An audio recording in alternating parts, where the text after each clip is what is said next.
guys, hanap nyo ba ay property na along National Road? Ayan. And then, 100% flat. Plus po natin, ito rin po ay along Barangay Road. And then, i-plus din po natin, ito po ay punong-puno ng niyog. So, nandito na naman po ako sa favorite place ko, dito po sa San Andres, Quezon, kung saan maglo-locate po ako na isang property na may sukat na 2 hectares. Ayan, sa mga buyers ko po na naghahanap po ng pagbabanyo ay property na. Ayan, so watch nyo tong video na to for sure. Isang magandang property na naman po yung makikita nyo po sa aming YouTube channel. Ayan. So, bago ang lahat, syempre po, paki-like, paki-share, and subscribe po sa ating YouTube channel. And then, pindutin po natin yung ating notification bell para lagi po tayong updated dun sa properties na iba-vlog po natin. Ano? So, ano pang hinihintay natin? Tara, let's! Kagaya ng nasabi ko, tayo po ay along National Road pero hindi po tayo dikit na dikit po ng kalsada. Ano? So explain ko po kung bakit hindi tayo dumikit ng kalsada. Bali, ito po si property kung saan makikita niyo po yung barbed wire na yan. So didiretsuhin niya po iyon. Yan. So yung kabila po niyan ay property na. So meron tayong ilang meters na difference po from National Road. So magi-step tayo kung ilan lang. Pero ito po ay portion of land na lang. Ayan, ito portion of land na lang dun sa may pinaka property po ng kabila. So ito po ay nasakupan ng kabila. Bali tumalon po si property nila dito sa part na to. So meron pong konting nasakop po. So tara, pasok tayo kay property. So 1 2 3 4 5. So 5 step lang, naki-property na po tayo. And then, yung pong Barangay Road na sinasabi ko po sa inyo, ayan po siya. Yan, kung saan nakatayo yung aking kasama. So, cemented Barangay Road na po yan, pero yan po ay hindi pa tapos. So, didikit po siya sa may pinaka-Barangay Road po. So, meron po siyang frontage dun sa may pinaka-Barangay Road. Ayan, diretso po yan hanggang dun.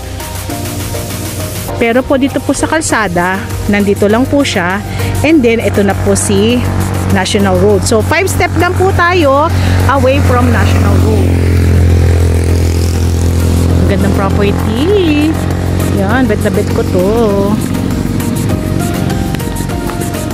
Ganda. Yan, lakad tayo kay property. Ganda.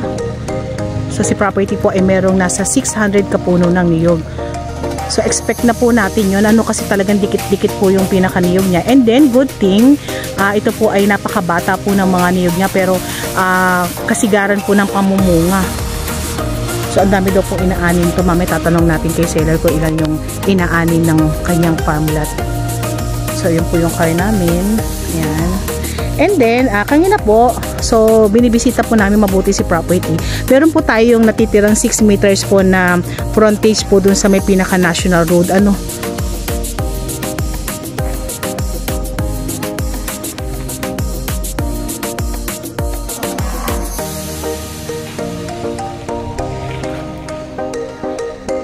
Ganda. So green na green yung mga dahon. Very healthy po si property. Ang kagandahan po nito, along National Road tayo. So, pwede po to soon. Pwede po natin ilote-lote po si property. So, 100% flat po ang ating 2 hectares. So, ikot tayo kay property. So, nung last time po na nag-ani po sila, medyo hindi po tagbunga ang ating mga niyugan dito sa San Andres. So medyo mahina po yung bunga, kaya sila po ay nagkopras lang ng halos nasa 3,000 kabuo. Pero daw po nung mga nagdaang mga buwan, kung saan kasagaran po ng pamumunga ng niyog, ito po ay umaani po ng nasa halos 5,000 kabuo. So medyo malaki-laki po yung return income po ni property. Ganito.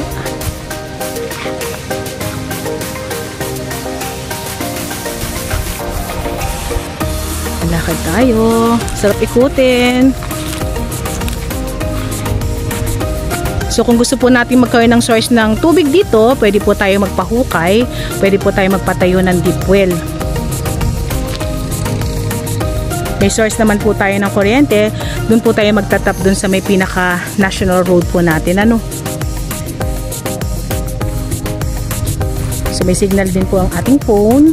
And then kung tayo po ay magta-travel from Manila, tayo po ay magpo-consume ng nasa 10 hours para makarating po tayo dito kay property. Pero ang pinakamaganda po kasi dito sa property po na to, yung papunta dito from Manila, halos po lahat cemented road naman po yung dadaanan natin. And then ang gaganda po ng kalsada rito, talagang ang lalaki nung pinaka lapad niya. So napaka-smooth po na magiging travel po natin.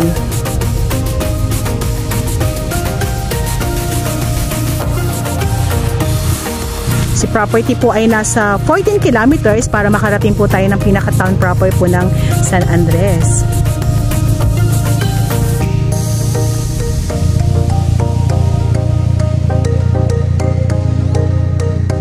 Ganda.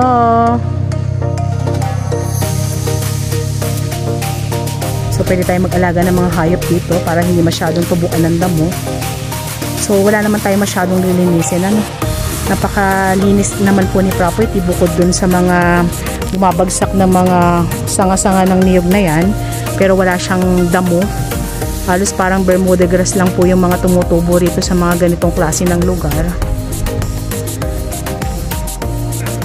At kung kayo naman po ay gustong maligo sa mga white sand na beach, tayo po ay nasa 10 kilometers lang po. Ano?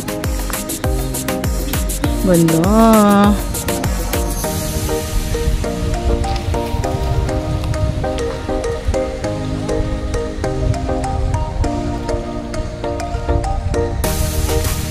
Ikutin ni property. So kung tayo naman po ay walang sasakyan at gusto po nating pumunta ng Manila, kung sakaling i-avail itong property na to, pwede naman po tayong mamasaheros pabalik po ng Manila. So 14 kilometers, meron na po tayong mga bus station.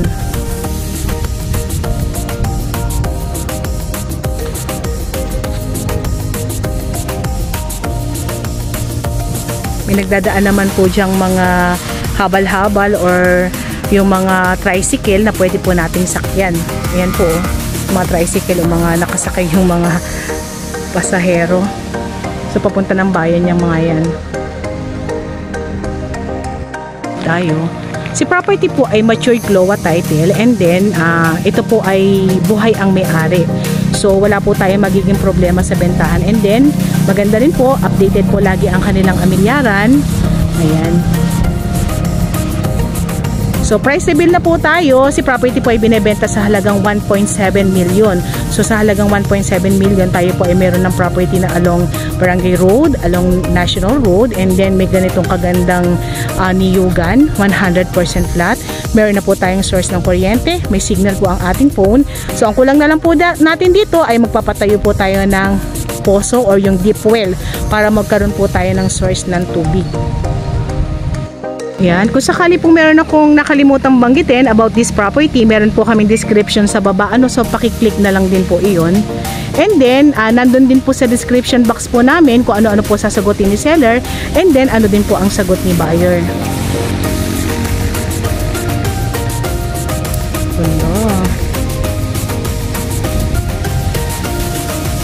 So si property po ay good for business din po, So ito po kasi ay kagaya ng nasabi ko, along National Road po tayo. So possible po, pwede po tayo magtayo ng mga business dito. So sa ngayon wala tayong idadagdag na hiyog kasi talagang siksik na siya, wala tayong paglalagyan. Ayan, isang magandang property na naman yung na-visit natin for today. So walang kahirap-hirap, talagang naikot natin si property kasi ito po ay, ulitin ko lang po, 100% na flat. And then at the same time, talagang dito sa San Andres and then San Francisco, talagang halos lahat ng property dito walang sukal. So napakadali pong i-vlog, napakadaling ikutin. And then ito ma-advise ko rin po sa aking mga buyers po na medyo may edad. So 100% flat. And then pagbaba mo, property na agad.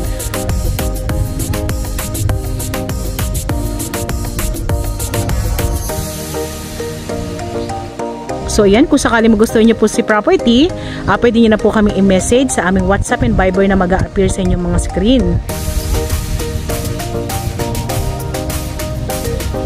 Si property naman po ay worth it naman po kung sakaling bibilin nyo.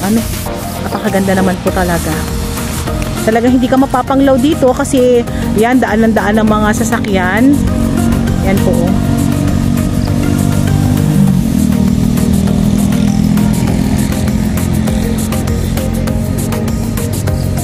Pagka mga ganitong klase ng tayo ng lupa, talagang ang sarap ikutin, ang sarap pasyalan, ang sarap sa mata.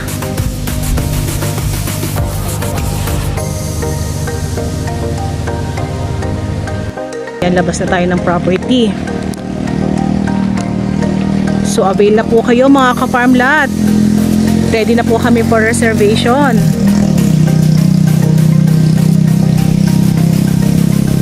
So by the way, it's me again, Olive, dito po sa Greenfield Realty. And thank you po for watching. And then thank you po sa lahat po ng patuloy na nag-a-avail po ng property po sa amin, ano. So very thankful po ako at kayo po ay paulit-ulit na bumibili sa amin ng property. So salamat po sa mga suki ko, sa mga buyers ko, and then sa mga nagpapa-reserve po ng property o nagpapahanap ng property na kusun po, maihahanap ko rin po kayo. Ito pong mga week na to, so abang-abang po kayo sa mga properties na ibablog namin dahil sunod-sunod po yung mga properties po na i-upload namin, ano. So hindi na po busy si Olive, so makapag-upload na po kami araw-araw ng mga properties. So yan po, thank you po.